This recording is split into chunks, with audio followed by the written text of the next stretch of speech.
Hello, hi guys! Magandang hapon sa inyo lahat. This is Shin from Masigari Channel, a faith healer, also matarder. So ngayong hapon, natatagan natin ang nagsabihin sa inyo ng ating mga gabay. This is 2024 Pasilip Messages for the Year of the Wooden Dragon. So this reading is for the sign of Pisces. So Pisces, welcome to my channel. Ano kayang messages, advices, at spirit guides ang ating masasaga for today's video? Kanino naman kayang energies or messages, advices sa buhay ng mga Pisces ang ating mga hagilap. So guys, this reading is a general reading lamang, hindi lahat makaka-resonate. Kunin lamang po ang makaka-relate sa inyo and comment down below kung kaninong energy ang ating nasagap. And of course, don't forget to like and subscribe my channel and notification bell for more videos update. And of course, maraming salamat po sa mga walang sawang suporta sa aking channel, lalong-lalo na hindi nag-skip ng ads. Naway pagpalaan kayo ng Diyos at may kapasiksik tiglig umapaw man balik sa inyong biyaya. Maraming salamat po. So, umpisahan na natin ang laban.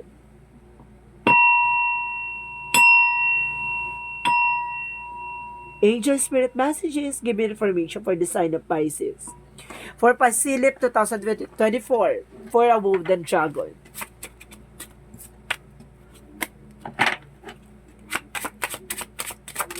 Angel Spirit Messages, there is a tower moment. There's a major changes.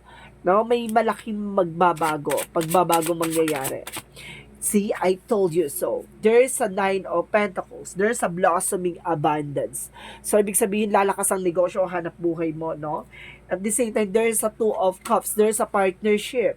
So, some of you guys, with your person, no? There is an unconditional love, rather, no? Kumbaga, lalakas ang negosyo o hanap buhay mo this coming 2024. Kumbaga, itong pagbabago na to. Because there's a devil.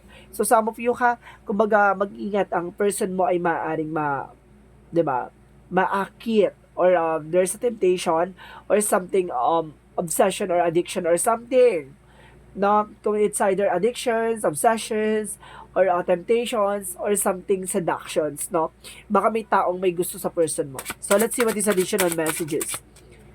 And of course, there's a Four of Wands. So, there's a celebration coming in for you, no? Kumbaga, ngayon 2024, magkakaroon ng twin flame energy na sinasabi na itong twin flame energy na to is wedding or engagement, no? Or something homecoming. So, let's see what is additional messages. There's a magician, there's a manifestation. So, this is the moment na kumbaga, ibibigay na ni God yung mga bagay na para sa inyong dalawa with your person. So, ibig sabihin, ibaaring ikasal na kayo this coming 2024 or magkaroon ng engagement about sa partnership, something, no? Na there's a manifestation. So, what is the tower moment? Tower moment represent the Four of Cups. So, okay, there is a major shift, shift na sinasabi ng Four of Cups na evaluate or analyze, no? Kumbaga, kailangan, bago mo tanggapin yung isang offer, kailangan mo muna pag-isipan. O kailangan mo munang klaruhin. And of course, there is information by the candle.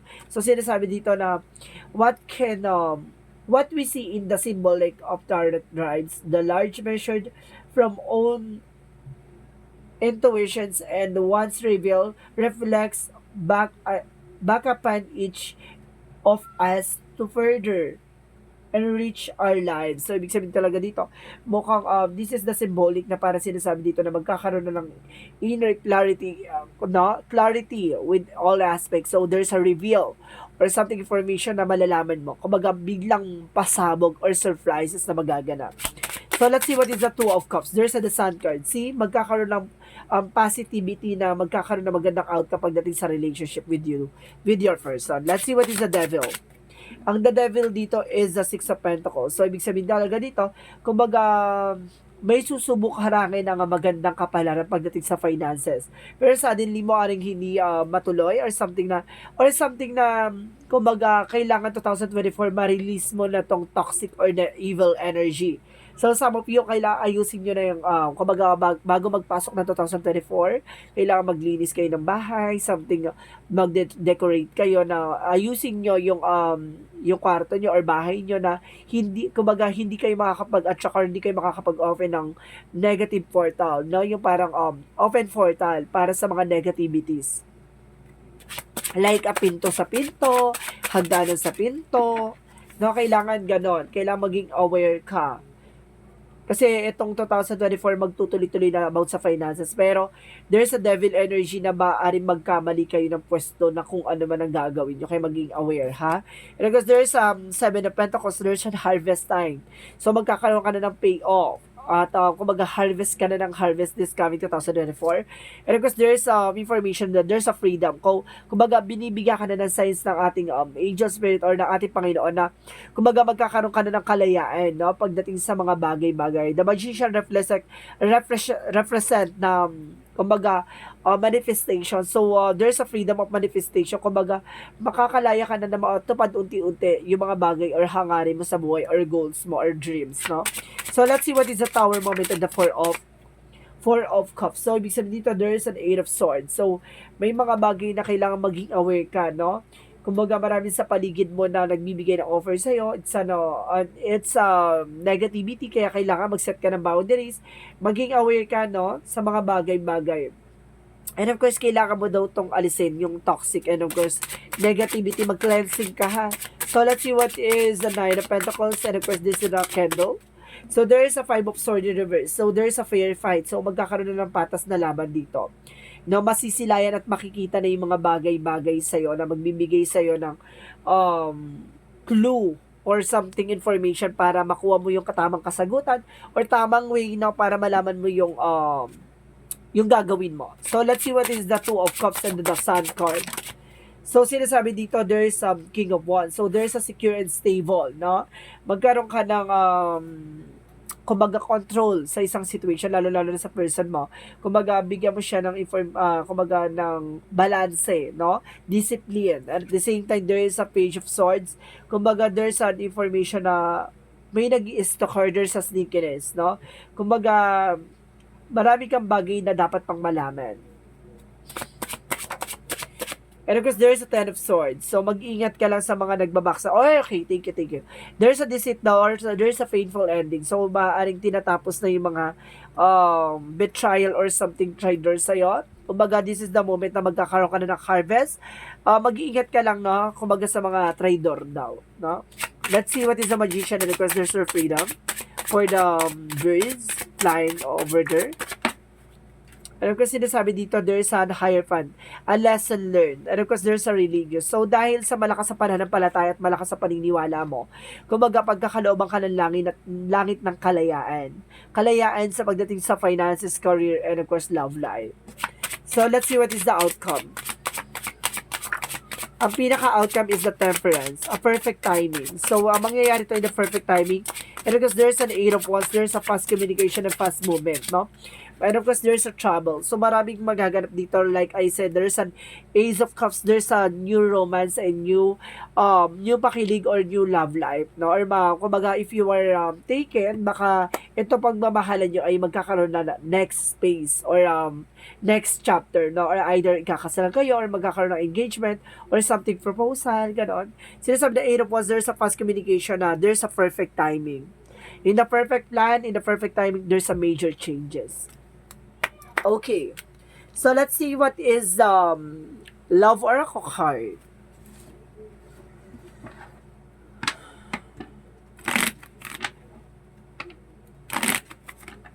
Let's see what is the Love Oracle card. There's a boat, closure, moving on. So, makakaalis ka na sa situation. And of course, sa mga problema pinagdaan naman, of course, there's a love call. So, some of you, may parating talagang love life, no? Or something na kumbaga, love call with your person. Maaaring ang person mo nasa ibang bansa or ikaw yun nasa ibang bansa. So, makakatanggap ka ng mga message to your loved ones. Let's see what is the Yin and Yang Oracle card. Okay, there is some rejection losses, no?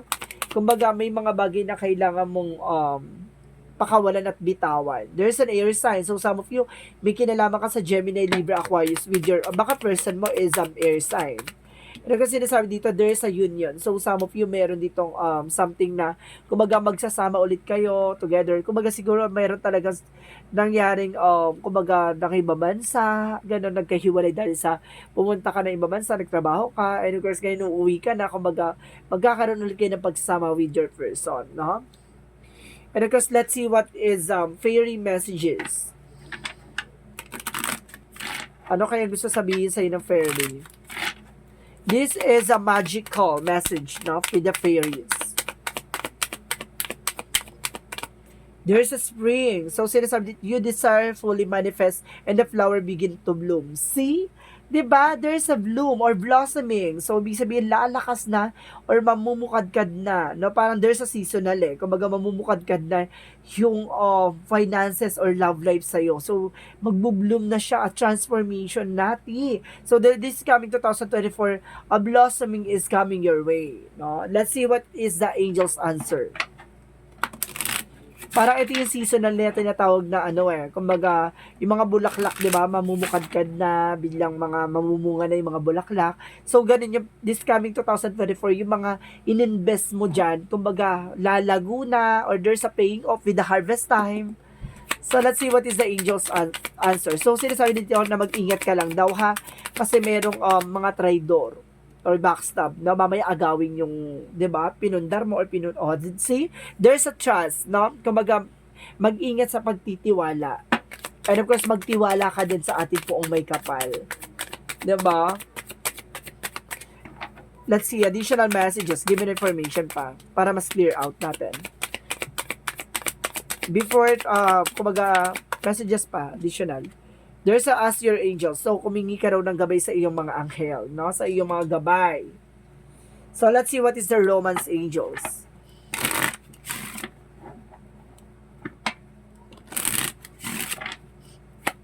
What is the romance angels?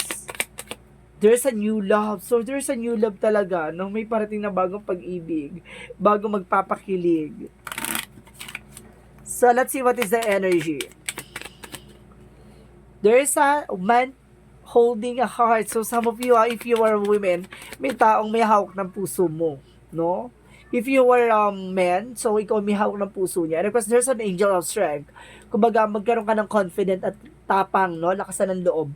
And there's a community. Some of you, there's a social gathering or something social collaboration, no? Or social invitation. So, let's see what is the angel's chakra messages. There's a discovery. Marami ka pa madidiscover and there's a soulmate connection. There's a twin flame and soulmate connection, ha? There's a twin flame and soulmate connection. At the same time, there's a self-worth. Yun yung mahalin mo yung sarili mo, no? Alagaan mo na yung sarili mo. Alamin mo dapat kung ano yung grounds mo. Additional messages. And of course, there's an amethyst. There's a psychic abilities. Kumbaga, malakas din ang pakiramdam mo, no? And of course, sinasabi dito, there's a mystery, there's a dream, astral travel. Some of you talaga, ha, Pisces, may astral travel ka talaga. There's a psychic abilities. And of course, yung psychic abilities mo is an astral travel. Ano, may kakayanan kang makasilip or makarating sa bagay na gusto mo mapuntahan. So, let's see what is additional messages. There's a family. So, ibig sabihin, it's either minana ng pamilya mo, no? And of course, there's a yoga, exercise, and meditation. Kailangan mo to, no?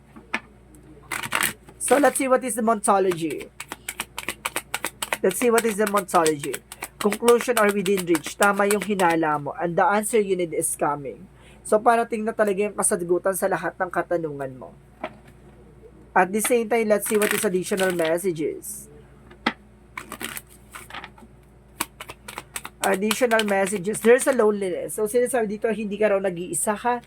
Huwag kang mag-alala. May taong tumutulong sa'yo or may gabay na tumutulong din sa'yo. So, let's see what is additional messages. And of course, sinasabi dito, there is a success. So, at the same time, magtatagumpay ka hindi lang sa buhay pag-ibig, pati sa buhay material or sa business, investment, or something na career, no? Additional messages. And of course, there is lifting the veil, questioning everything. So, ibig sabihin dito, kumbaga, wag ka nang maraming tanong-tanong kung ano eksena na yan. So, hayaan mo na lang mangyari, no? Hindi mo pwedeng mag-expect or something na controlling yung mangyayari, no? Detach from the situation. And of course, your life is a canvas, artist and manifestation. So, ibig sabihin dito, kung talagang gusto mo isang bagay, 'di ba? Gawin mo at kumbaga, gawin mo maisakatuparan siya. Desires into reality. So, let's see what is Archangel Raphael, messages for you. And there's an improving health. So some of you nag-improve na raw yung health issues. No? Let's see what is Archangel Michael messages. Ano yung advices sa'yo ni Angels messages for Archangel? Decide to be happy now. So, kailangan mo magdesisyon na magiging masaya ka na ngayon, no? And of course, there's you created the situation and you have the power to change it. Ikaw yung naglagay sa sitwasyon mo, ikaw doon yung makakagawa ng paraan para makaalis ka dyan at magdesisyon ka na magiging masaya ka, no? Kumbaga, some of you, kumbaga, meron ka na kung ano man ang mga bagay-bagay sa paligid mo eh. Kumbaga, hindi ka lang talaga masatisfy or makontento, no? Minsan talaga may hinahanap ka pa na something something new or something information na gusto mo pang makuha or gusto mo ma-achieve or something ganun. Or talagang analyzation ka lang talaga na gusto mo matutunan lahat ng bagay, no? And of course, there's a Jesus-loving quotes. Let not your heart be troubled, neither let be afraid. So, ibig sabihin dito, huwag kang matakot, no? Huwag mo hayaan yung puso mo yung para maguluhan sa situation. No? Kung baga sinasabi sa'yo dito, pwede kang matakot, pero huwag mong hayaan yung puso mo yung magkaroon ng problema. Maguluhan sa pagdidesisyon. And of course, sinasabi dito, a gift from life. So, sinasabi dito, each day life offers me abundance, proof that universe love me. Every day God sends angelic to help me. Today I will receive an angelic message. It may come from someone with whom I speak from, or from words that I read. I will listen closely as this message is divine gift meant to help me make my way in love and maintain my spiritual strength. So, ibig sabihin dito, kumbaga you are also a gifted, no? Kumbaga kailangan mo maging matapang, maging malakas, no? Hindi lang yung intuitions mo, yung pakiramdam at yung puso mo, no? Na dapat hindi ka nagugulo lalo na sa desisyon mo sa buhay mo. No, gamitin mo yung puso na yan sa lahat ng bagay, sa pagdedesisyon, lalo na sa kumbaga pakikipag-cooperate sa ating Panginoon. So guys, this is 2024 messages for pasilip, no? For Year of the Wooden Dragon for the sign of Pisces. Maraming salamat po Pisces for sa mga magaganda nyo mensahe at of course our readings. This is the wonderful reading, no? Maraming salamat po. And of course, maraming salamat din po sa mga walang sawang pagsuporta sa aking channel. Lalo na hindi nag-skip ng ads. Naway pagpalain po kayo ng Diyos at may kapal siksik-digdig nag-uumapa ang biyaya manabalik po sa inyo. This reading is a general reading lamang, hindi lahat makaka-resonate. Kunin lamang po ang makaka-relate sa inyo and comment down below kung kaninong energy ang ating nasagap. Maraming salamat po guys and see you in the next video. Bye-bye and babush!